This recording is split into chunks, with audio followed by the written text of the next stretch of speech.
எம்ஜிஆர், ஜெயலலிதா என்ற இரு பெரும் ஆளுமைகளின் அசைக்க முடியாத கோட்டையாக விளங்கிய அதிமுக இன்று தன் வரலாற்றின் மிக இக்கட்டான ஒரு சூழலை எதிர்கொண்டு நிற்கிறது. தங்களின் தனிப்பட்ட செல்வாக்கை கொண்டே அடுத்தடுத்த தேர்தல் வெற்றிகளை குவித்து தமிழக அரசியல் களத்தை தங்களின் விரல் அசைவில் வைத்திருந்த தலைவர்கள் அவர்கள். ஆனால் ஜெயலலிதாவின் மறைவுக்கு பிறகு அவர் காட்டிய வழியில் வராத, எதிர்பாராமல் முதலமைச்சர் நாற்காலியில் அமர்ந்த எடப்பாடி பழனிசாமியின் கைகளுக்கு கட்சியின் தலைமை மாறியது. சசிகலாவால் அடையாளம் காட்டப்பட்டு பின்னர் அவரையும் ஓ பன்னீர்செல்வத்தையும் ஓரங்கட்டி கட்சியை தன் முழு கட்டுப்பாட்டிற்குள் கொண்டு வந்தார் இபிஎஸ். இந்த அதிகார மையப்படுத்தலே கட்சியின் வீழ்ச்சிக்கு ஆரம்ப புள்ளியாக அமைந்துவிட்டதோ என்ற விவாதம் இன்று விஸ்வரூபம் எடுத்துள்ளது. அதிமுகவின் பிரதான பலமாக விளங்கிய தென் தமிழகத்தின் முக்குளத்தோர் சமூக ஆதரவை இபிஎஸ் முழுமையாக இழந்துவிட்டதாக கட்சியின் உள்ளேயே விமர்சனங்கள் எழுந்துள்ளன.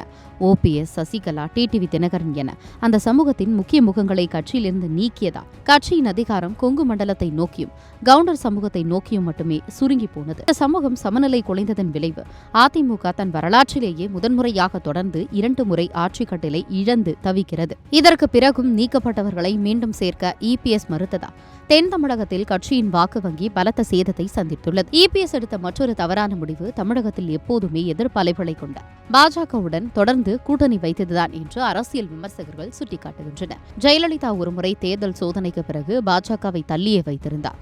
ஆனால் இபிஎஸ்ஓ அடுத்தடுத்த தோல்விகளை சந்தித்த போதும் பாஜகவுடனான உறவை தொடர்ந்தார். இதனால் அதிமுகவுக்கு பாரம்பரியமாக இருந்த சிறுபான்மையினரின் வாக்குகள் ஒட்டுமொத்தமாக கட்சியை விட்டு விலகின. திராவிட பாரம்பரிய வாக்காளர்களும் அதிமுகவின் இந்த நிலைப்பாட்டால் அதிருப்தியடைந்து கட்சியை விட்டு விலகத் தொடங்கினர். சமீபத்திய தேர்தலில் முதல்வர் விஜய் தலைமையிலான தமிழக வெற்றிக் கழகத்துடன் கூட்டணி அமைக்க தவறியது இபிஎஸ்ஸின் மிகப்பெரிய அரசியல் ராஜதந்திர தோல்வியாக பார்க்கப்படுகிறது. தேர்தல் களம் ஒரு முக்கோண போட்டியாக மாறி தாவேகா 108 இடங்களுடன் தனிப்பெரும் கட்சியாக உருவெடுத்தும் பிறகும் கூட இபிஎஸ்ஸால் சரியான முடிவை எடுக்க முடியவில்லை. தாவேகா தலைமையிலான ஆட்சியில் பங்கு கொள்ளும் வாய்ப்பை விடுத்து பரம எதிரியான திமுகவிடமே மறைமுக ஆதரவு கோர முயன்றது அதிமுக தொண்டர்களிடையே கடும் அதிர்ச்சி ஏற்படுத்தியது.